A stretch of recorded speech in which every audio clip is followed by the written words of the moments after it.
28 აგვისტო 1988 წელი დასავლეთ გერმანია რამშტაინის ავიაბაზა ევროპის უმსხვილესი ავიაშოუ 300,000 მაყურებელი ცაში იტალიური ავიადაჯგუფება ფრეჩე ტრიკოლორია 10 რეაქტიული თვითმფრინავი რთულ მანევრს ასრულებს რომელსაც გულის განგმირვა ჰქვია მანევრის არსი ასეთია ორი თვითმფრინავი ერთმანეთის შესახვედრად მიფრინავს და გულს გამოხატავს მესამე თვითმფრინავი კი მათ შორის უნდა გაძვრეს 15 საათი და 45 წუთი თვითმფრინავები მანევრს იწყებენ სიჩქარე 400 კმ/სთ სიმაღლე 40 მეტრი მიწიდან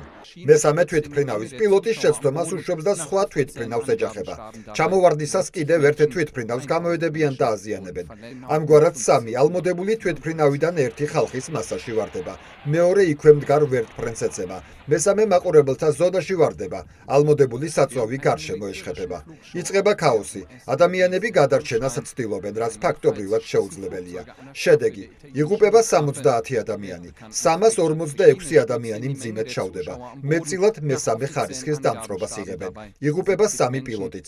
რამშტაინის ტრაგედიის შემდეგ მსოფლიოში ავიაშოუების ჩატარების პროტოკოლი იცვლება მანევრის შესრულების ადგილიდან მაყურებლებამდე სულ მცირე 300 მეტრი დაშორება უნდა იყოს მაყურებელთა თავზე გადაფრენა იკრძალება